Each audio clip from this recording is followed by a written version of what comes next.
नमस्कार प्यारे दोस्तों, स्वागत है आपका हमारे चैनल पीसेस स्टडी पर। फ्रेंड्स, आज मैं जो है कोई सब्जेक्ट या किसी अन्य इशू पे बात नहीं करूँगा। आप ही लोगों के जो भी क्वेश्चन हैं, कमेंट में जो भी क्वेश्चन आए हुए हैं उसके रिगार्डिंग में बात करूँगा। क्योंकि क्या होता है कि कई बच्चे ऐसे होते हैं कि मन में कई भ्रांतियाँ होती हैं कि टेस्ट सीरीज को लेकर और करंट अफेयर को लेकर और बाकी बहुत सी जैसे और साइंस को लेकर। तो इस तरीके कई क्वेश्चन बच्चे कर रहे हैं कमेंट में, तो चूंकि मैं रिप्लाई नहीं दे पाया था तो आज मैं एक एक करके सबके समाधान मैं दूंगा कि आपके क्वेश्चन क्या है और मेरे आंसर क्या है। मेरा जो भी एक्सपीरियंस रहा है मैं आपके साथ साझा करूंगा। और अगर आप मेरे चैनल पे नए हैं तो फ्रेंड्स चैनल को सब्सक्राइब कर दीजिए और शेयर करिए। तो चलिए स्टार्ट करते हैं कि यूपी पीसीएस प्री और आर ओ के रिगार्डिंग जो भी आपके कन्फ्यूजन है वो सब मैं इस वीडियो में दूर कर दूंगा, चाहे वो टेस्ट सीरीज के से संबंधित हो या अन्य किसी भी सब्जेक्ट से संबंधित हो। ठीक है, तो एक साथी हैं जिन्होंने कमेंट किया हुआ है कि सर उनका जो क्वेश्चन था बेसिकली बस क्वेश्चन ये था कि टेस्ट सीरीज को लेकर था, क्या हमको सेक्शनल टेस्ट देना चाहिए। ठीक है, आप देखते होंगे कि कई जो टेस्ट सीरीज होती है मार्केट में उसमें कुछ सेक्शनल टेस्ट होते हैं, कुछ जो है फुल टेस्ट होते हैं और इसी तरह कुछ सब्जेक्ट वाइज होते हैं। तो सेक्शनल में ही बेसिकली क्या होता है, सब्जेक्ट वाइज होता है। जैसे साइंस के कुछ टेस्ट हो जाते हैं, उसमें आपके 15-20 टेस्ट करवा देते हैं कोचिंग वाले साथ ही हिस्ट्री में कुछ टेस्ट आपको 15-20 करवा देंगे। तो क्वेश्चन भी डिपेंड होता है, जैसे किसी किसी कोचिंग में 150 क्वेश्चन पूरे दे रहे हैं, किसी किसी में जो है 60-70 क्वेश्चन देते हैं। क्योंकि अब अगर टाइम को देखें तो अभी कितना टाइम बचा हुआ है, 85 to 90 डेज अभी भी आपके पास, मतलब पर्याप्त टाइम है। अगर आप अभी भी आपने कुछ नहीं पढ़ के रखा हुआ तो अभी बहुत ही आसानी के साथ आप प्री को पास कर सकते हैं फ्रेंड्स। तो जो ये क्वेश्चन पूछा था जिस भी फ्रेंड्स ने, तो मैं इसका जवाब जो है देता हूँ कि अगर आपकी तैयारी, आपने घटना चक्र और दूसरे को बहुत ही अच्छे से पढ़ लिया है और अगर आप सेक्शनल टेस्ट देना चाह रहे हैं तो आप बेशक इसको दीजिए, पूरा दीजिए, कोई दिक्कत नहीं है। क्योंकि मैंने बताया हुआ है कि जितना ज़्यादा आप प्रैक्टिस करेंगे, जितना ज़्यादा आप जो है क्वेश्चन की प्रैक्टिस करेंगे, आपका जो कंटेंट होगा, वो जो ऑप्शन आंसर सही करने की जो आपकी क्षमता होगी वो इंक्रीज हो जाएगी। ठीक है, ज़रूरी नहीं है कि कहीं से आप कंटेंट उठा के पढ़ेंगे तभी आपका होगा। ये जो रिवर्स इंजीनियरिंग वाला प्रोसेस है, इसमें क्या होता है कि आप अगर क्वेश्चन प्रैक्टिस भी करते हैं साथ में जो उसका नीचे एनालिसिस होता है आंसर में, जो भी टेस्ट सीरीज होती है, वो आपका तैयार हो जाएगा। तो अगर आप सेक्शनल टेस्ट करते हैं तो आप बेशक अभी 1 महीने कम से कम आराम से कोई भी सेक्शनल टेस्ट आप कर सकते हैं, चाहे जितना करिए, इसमें कोई दिक्कत नहीं है, कोई भी आपको नुकसान नहीं होगा, यहाँ से आपको फ़ायदा होगा। बस कोशिश ये करिएगा जो भी सेक्शनल टेस्ट आप दे रहे हैं वो यूपी पीसीएस के ट्रेंड के अकॉर्डिंग होना चाहिए। ऐसा ना हो कि जो क्वेश्चन आप दे रहे हैं कि वो उसका कोई वास्तविक पेपर से कोई मतलब ही ना हो।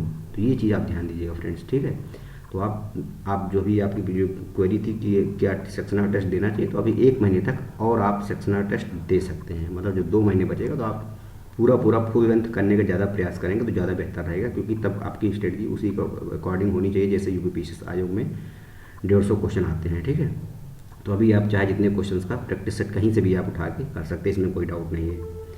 और आगे एक क्वेश्चन था कि सर मेरा 72 क्वेश्चन सही हो जा रहा है इनका, कमेंट बॉक्स में कि माइनस मार्किंग के बाद इनका जो है 72 सही हो जा रहा है, तो क्या किस तरीके से तैयारी करना चाहिए 60 दिनों में, इस तरीके क्वेश्चन पूछा हुआ है। तो देखिए, अगर आपका माइनस मार्किंग के बाद 72 क्वेश्चन सही हो जा रहे हैं तो आपका कहीं ना कहीं बहुत ज़्यादा आप पीछे नहीं हैं। ठीक है, अगर मैं इसमें 18 जोड़ देता हूँ, 8 2 10, 7 1 8 1 9, तो आप कितने हो जा रहे हैं 90। मतलब आपको क्या ध्यान देने की ज़रूरत है ये मैं बताऊँगा। देखिए, आपका जो स्ट्रेंथ और वीकनेस है ये तो मुझे नहीं पता है, बट आप कोशिश ये करिएगा कि आप जो भी टेस्ट सीरीज दे रहे होंगे, सेक्शनल या फुल लेंथ जो भी टेस्ट सीरीज दे रहे होंगे, आप ये देखेंगे कि आप किस पोर्शन से ज़्यादा क्वेश्चन रॉन्ग कर रहे हैं।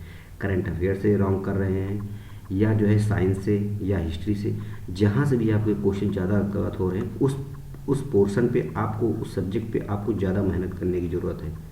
ठीक है, मतलब अगर आप दिन में 8 घंटे पढ़ रहे हैं तो आप कोशिश ये करेंगे कि 3 घंटे कम से कम आप उस सब्जेक्ट को देंगे जिसमें आपके नंबर आ रहे हैं। तो जब ऐसा आप 15 दिन तक करेंगे तो वहाँ पे ऑटोमेटिकली आपका नंबर फिर धीरे धीरे इंक्रीज होने लगेगा।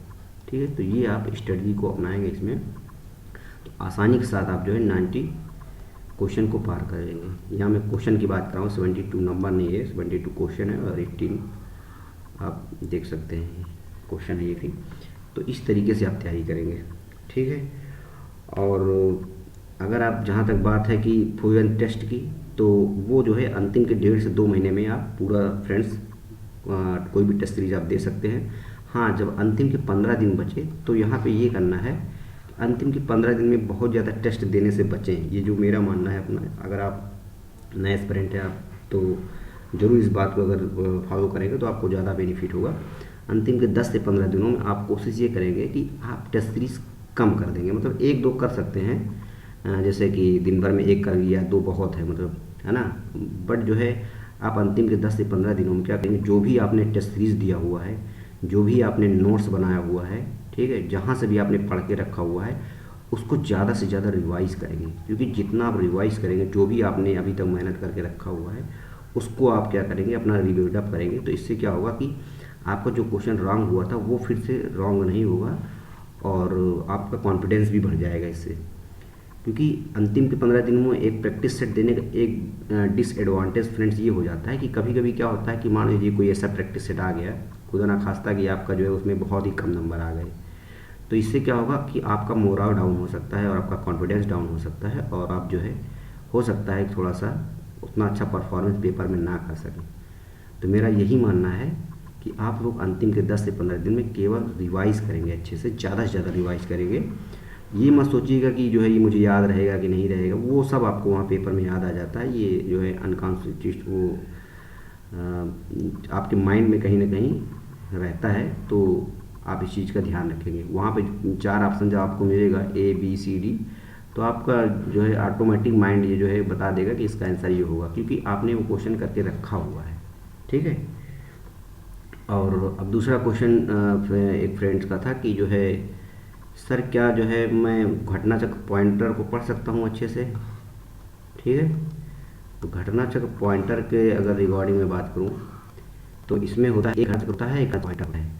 तो घटना चक्र पॉइंटर में क्या होता है कि उसमें क्वेश्चन टू द पॉइंट दिए होते हैं। इस पॉइंट दिया होता है कि 1857 की क्रांति का नेतृत्व किसने किया था, या जो है जलियांवाला बाग हत्याकांड का बहुत इसी तरह से फैक्चुअल बेस होता है। जो आया हुआ क्वेश्चन उसी का फैक्ट सीधा सीधा वो दे दिया होता है। अगर उसको तैयार करेंगे तो ये बहुत ज़्यादा बेनिफिट वो करेगा। बट यहाँ प्रश्न उठता है, क्या उससे पूरी तैयारी हो पाएगी? तो ऐसा नहीं है। अगर आप वहाँ पे, चूँकि क्या होता है कि जो सही आंसर होता है वही A B C D 4 option है, तो उसका जो आंसर राइट होगा वही पॉइंटर में देता है। ये जो ऑप्शन है, आंसर है इसके जो क्या होंगे वो नहीं देता है। और भविष्य में जो क्वेश्चन बनाए जाते हैं वो इन्हीं उसके कुछ आगे इर्द गिर्द क्वेश्चन बनाए जाते हैं। ये तो फ़ायदा तो करेगा, इसको आप रिवाइज कर अगर किए हैं तो कर लेंगे। बट जो है अगर एक्स्ट्रा जो है ये जो है इस पे थोड़ा सा डीप पढ़ने का प्रयास करेंगे, तो इससे क्या होगा कि आपकी जो क्वेश्चन सही करने की जो पॉसिबिलिटी है वो और ज़्यादा बढ़ जाएगी। तो केवल जो क्वेश्चन आया वो वही तैयार करना कॉम्पिटिटिव सही नहीं है, ठीक है। तो आप इस पर वर्क करेंगे। जिसका भी कमेंट था मैंने जवाब दे दिया। और अब तीसरा जो कमेंट था कि सर करंट अफेयर की क्या करें, ठीक है। करंट अफेयर के लिए फ्रेंड्स जो है आपको मैंने बताया हुआ है कि करंट अफेयर, पहले तो ये था कि कितने महीने का करंट अफेयर पढ़ें। अभी अब 2 से 3 साल से थोड़ा सा करंट अफेयर में वेरिएशन थोड़ा आ रहा है। 1-2 वर्ष से 22-23 में अगर देखें आप, तो थोड़ा सा पुराना क्वेश्चन पूछ रहा है। मतलब कहने का कि बहुत ज़्यादा नहीं पूछ रहा है, जैसे कि 1 साल तक के क्वेश्चन करंट अफेयर में आ रहे हैं। बट जो है वो उसकी जो मात्रा कितनी है, 5%। वो जो 1 साल का करंट अफेयर है बहुत पुराना, वो 5% आ रहा है। एग्ज़ाम के पहले का, जैसे आप मान लीजिए आपका एग्ज़ाम कितने तिथि को है, 27 अक्टूबर को है। जब एग्ज़ाम 27 अक्टूबर को है तो आपका जो है अब 27 अक्टूबर, अब अक्टूबर का करंट अफेयर नहीं भी पढ़ेंगे तो कोई दिक्कत नहीं है। बट जो है सेप्ट को किस महीने को बहुत अच्छे से करंट अफेयर पढ़ना है, मैं बता दे रहा हूँ। सितंबर, ठीक है, अगस्त का, और साथ ही में जो है जुलाई, ये 4 महीने, ठीक है। खास करके अक्टूबर के पीछे के 6 महीने जो हैं आप जनवरी से पूरा उठा सकते हैं, जनवरी, फरवरी, मार्च, अप्रैल, मई, जून, जुलाई, ठीक है। बट जो है यहाँ पे आप जो शुरुआती जो पेपर के अक्टूबर के पहले के जो 4 मंथ हैं, खासकर जो है मई, जून, जुलाई, अगस्त, सितंबर, ठीक है, ये जो है महीने, इसके करंट अफेयर आपको बहुत ही अच्छे से तैयार होना चाहिए। मतलब इसमें जो अच्छे करंट अफेयर हैं वो तो तैयार होना ही चाहिए। जो बहुत ज़्यादा हिस्टोरिकल या कुछ मतलब बहुत ही अच्छे करंट अफेयर होते हैं वो आ जाते हैं, तो वो तो तैयार होना ही चाहिए। साथ ही साथ जो है आपको जो कम इम्पॉर्टेंट है वो भी तैयार होना चाहिए, क्योंकि उसकी कोई कुछ कहा नहीं जा सकता कहाँ से, करंट अफेयर बहुत व्यापक है तो कुछ कहा नहीं जा सकता कहाँ से बना दे क्वेश्चन। तो आप पूरा पूरा तैयार करेंगे, मेरी गारंटी है कि अगर आप 4 से 5 महीने का करंट अफेयर बहुत ही अच्छे से तैयार करते हैं तो डेफिनेटली आपका जो है 80% से ज़्यादा क्वेश्चन आप सही कर पाएंगे। और ये जो 5% इस पर आप बस ये करेंगे जो बहुत ज़्यादा ऐतिहासिक घटनाएं हो जाती हैं, ठीक है, वो जो है आप तैयार करेंगे। जैसे नारी शक्ति वंदन अधिनियम आया था, है ना, तो इसके कुछ प्रोविज़न हो गए, या ये किस तिथि को आया था क्योंकि हिस्टोरिकल था ये। तो अब ऐसी घटनाओं को आप याद कर सकते हैं जो बहुत पुराने करंट अफेयर हैं।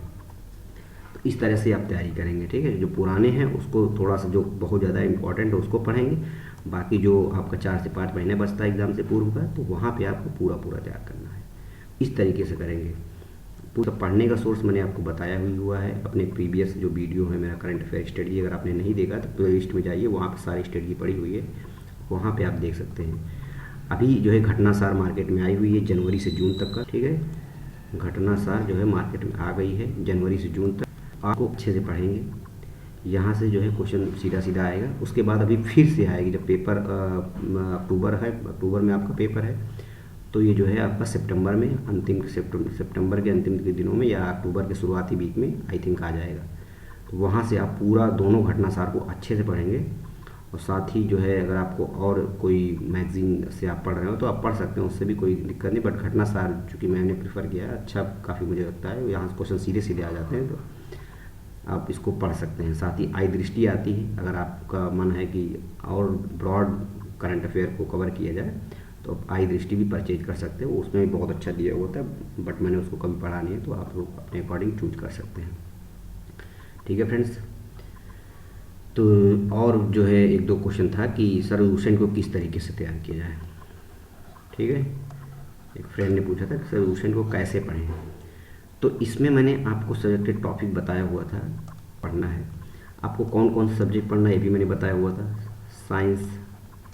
साइंस में आप क्या करेंगे, पीछे जाएंगे तो ज़्यादा आपको नहीं पढ़ना है कि पूरा घट, जैसे सॉल्यूशन तो बहुत ज़्यादा मोटी है तो आप पूरा पढ़ेंगे तो आप यही पढ़ते रह जाएंगे। पीछे जाएंगे, कुछ सिलेक्टेड टॉपिक हैं, विटामिन के हैं, पोषण के हैं, जहाँ से क्वेश्चन आते हैं सीधे सीधे, तो वहाँ से आप जो है उसको अच्छे से पढ़ेंगे। सारे टॉपिक्स आपको नहीं पढ़ना, फिर बता दे रहा हूँ, कुछ इंपॉर्टेंट टॉपिक्स हैं, मैंने बताया हुआ है पीछे वीडियो में, आप देख सकते हैं कौन कौन से टॉपिक हैं। साथ ही और आपको क्वेश्चन में क्या पढ़ना है, आप पूरी पॉलिटी भी यहाँ से कवर से कर सकते हैं, ठीक है। इससे आपका रिवाइज बहुत अच्छा हो जाएगा, जो नहीं कवर है वो आपका घटना चक्र से हो जाएगा। तीसरा जो है आप इकोनॉमिक्स भी पढ़ेंगे। इकोनॉमिक्स में जो है आप क्या करेंगे, पंचवर्षीय योजना पढ़ेंगे, उसमें से कुछ बैंकिंग रिफॉर्म्स हो गए, कुछ ग्राफ्स वगैरह हो गए, साथ ही कुछ जो है जैसे जो एक्ट आए हुए हैं इकोनॉमिक्स के रिगार्डिंग, तो वो पढ़ेंगे आप। और साथ में जो करंट, वर्तमान में जो करंट से क्वेश्चन आ रहा है वो योजनाओं से आ रहा है, तो योजनाएं टेबल में उसमें दिया हुआ है कि जैसे जनधन योजना कब आई थी, ठीक है, प्रधानमंत्री मानधन योजना कब आई थी, ये आ रहा है ऑप्शन में, 4 ऑप्शन दे रहा है, उसको मैचिंग किया जा रहा है। तो ये आप वहाँ से तैयार करेंगे, बहुत अच्छे से आपका तैयार हो जाएगा। और कुछ जो नवीन योजनाएं आई हुई हैं अभी 2023 और 24 में, उसको भी आप अपडेट करते रहेंगे। तो यहाँ से आपका 1-2 क्वेश्चन यहाँ से भी सही हो जाएगा। तो आप साइंस, पॉलिटिक्स, इकोनॉमिक्स, और चौथा जो है आपको जो पढ़ना है वो है ज्योग्राफी। भूगोल सब्जेक्ट भी आप कहाँ से पढ़ेंगे, इसमें वर्ल्ड ज्योग्राफी भी है, ये दोनों पूरा पढ़ेंगे आप दूसरे से, ठीक है। अभी नहीं पढ़ते हैं या तो जो है आप इसको ज़रूर पढ़ें, बट जो है अगर 2 महीने बचते हैं, 60 डेज आपने कुछ नहीं पढ़ के रखा है, तो जो आपने पूर्व में पढ़ रखा है आप उसी को पढ़ेंगे। बेटा आपने पढ़ नहीं रखा तो आपके पास पर्याप्त टाइम भरना चाहिए, तो उसमें दोनों पढ़ सकते हैं। और मेरा तो यही मानना है कि आप जरूर से ज़रूर पढ़ें, आपको काफ़ी बेनिफिट होगा। पांचवा जो है आप क्या पढ़ेंगे दूसरे से, उसमें जो है हिस्ट्री का जो मॉडर्न इंडिया है वो ज़रूर पढ़ेंगे। उसमें जितनी भी टेबल फॉर्मेट दिया हुआ है, टेबल में सारे क्वेश्चन दिए रहते हैं, उसमें बहुत अच्छे से दिया रहता है, उसको आप कंप्लीट करेंगे पूरा। तो ये जो है हो गया आपका क्वेश्चन का क्वेश्चन कि आप क्या क्या पढ़ेंगे, उसमें कैसे पढ़ेंगे। साथ में जो है अब कुछ मेरी अपनी जो है प्री को रिकॉर्डिंग जो है कुछ सजेशन रहेगा, इसको आप ज़रूर ध्यान से सुनिए, काफ़ी ज़्यादा आपको बेनिफिट होगा। देखिए अंतिम के दिनों में क्या होता है, जैसे अब आपके पास 80 से 85 दिन बचे होंगे, तो इसमें 2 टाइप के बच्चे होंगे, ठीक है। कितने टाइप, 2 टाइप के बच्चे। ऐसा है जो कुछ भी ना तैयार हो, ठीक है, अभी अभी उसने उसका फर्स्ट अटैम्प्ट हो, उसको कुछ ना तैयार हो, तो उसका आप देंगे पूरा घटना चक्र पढ़ने का प्रयास करेंगे। सब फर्स्ट ऑफ ऑल यही करेंगे, प्रैक्टिस सेट के बजाय सबसे पहले घटना चक्र आप पढ़ेंगे। आपको अभी प्रैक्टिस सेट नहीं करना है, क्योंकि आप अभी से प्रैक्टिस सेट करेंगे तो आप जो है उतना अच्छा परफॉर्म नहीं कर पाएंगे वो प्रैक्टिस सेट में, तो आप जो है काफ़ी ज़्यादा आपको जो है वो परेशानी हो सकती है। आप जो है अच्छा नहीं कर पाएंगे। तो मेरा यही मानना है कि आप जो है अभी क्या करेंगे, प्रैक्टिस सेट नहीं करेंगे। अगर आप नए एस्पिरेंट है, फर्स्ट अटैम्प्ट है आपका, तो अभी आप और अंतिम के 1 महीने में आपको प्रैक्टिस सेट करना है, ठीक है, जो नए एस्पिरेंट है। तो जैसे जिनका जिनका 75 से 80 क्वेश्चन सही हो जा रहा है, 75 तक जा रहे हैं, मतलब जो कहने का तात्पर्य 10 क्वेश्चन से आपका हर बार प्री रुक जा रहा है, अगर 8 से 10 क्वेश्चन का, तब आप क्या करेंगे? तो इसका मतलब आपने तैयारी अच्छी की हुई है, वहाँ पे आने की ज़रूरत है, ठीक है। वो कमियां क्या हैं? वो कमियां ये हो सकती हैं कि किस सब्जेक्ट में आपके नंबर कम आ रहे हैं, तो आप करंट अफेयर को बहुत अच्छे से तैयार करिए। यहाँ से क्वेश्चन नहीं गलत करेंगे तो इससे क्या होगा कि आपका जो 8-10 क्वेश्चन से रह जा रहा है वो नहीं रुकेगा। और दूसरा आप ये करेंगे कि सावधानी ये बरतेंगे कि पेपर करते समय जो आप लोग क्या करते हैं कि हड़बड़ाहट में आप 5-6 क्वेश्चन रॉन्ग कर देते हैं, मतलब इजी क्वेश्चन जो आते हुए क्वेश्चन होते हैं, ठीक है, क्योंकि इसी से आप बाहर हो रहे हैं। 8-10 क्वेश्चन कोई मायने नहीं रखता है। तो अगर आपका 8-10 क्वेश्चन से रह जा रहा है तो आप जो है कुछ सावधानियां बरतेंगे तो आप आसानी से पार हो जाएगा कटा। तो आप जो है जो भी मिस्टेक कर रहे हैं इजी क्वेश्चन को, वो थोड़ा ध्यान से पढ़ेंगे, सतर्कता के साथ पढ़ेंगे। ज़्यादा हड़बड़ाना नहीं कि क्वेश्चन को अच्छे से देखेंगे, क्वेश्चन को पूरा पढ़ेंगे। नहीं है कि हाँ है क्या उसमें क्वेश्चन, कभी कभी क्या होता है उसमें नहीं लिखा होता है, बच्चे जो है उसको पढ़ते नहीं अंतिम में और उसी के अकॉर्डिंग रॉन्ग हो जाता है। बाद में आके घर पे देखते हैं तो बहुत पछताते हैं क्योंकि क्वेश्चन सही से पढ़ा नहीं उन्होंने। 3-4 क्वेश्चन आपके ऐसे ही रॉन्ग हो गए। तो ये चीज़ आप ध्यान दें, सावधानियां बरतेंगे तो 8 से 10 क्वेश्चन आपको ऑटोमेटिक सही हो जाएंगे। आप इसी के अकॉर्डिंग आपको कुछ एक्स्ट्रा एफर्ट नहीं लगाना इसमें, ठीक है। ये आप सावधानी, साथ में जो आप ओमार सीट भरने में कम से कम 1 से 2 क्वेश्चन बच्चे गलत कर देते हैं। मेरे साथ भी ऐसा नहीं है कि ये सब मानवीय त्रुटियां होती हैं, बट जो है कोशिश कर सकते हैं हम लोग कि इसको सुधारा जाए। अगर सुधार देंगे तो आपका जो है नंबर काफ़ी अच्छा आ जाएगा। ये छोटी छोटी मिस्टेक ही जो है आपको आपका बेड़ा पार लगाएंगे फ्रेंड्स। तो इस चीज़ को आप ध्यान रखिएगा कि ओमार बहुत ध्यान से पढ़ेंगे।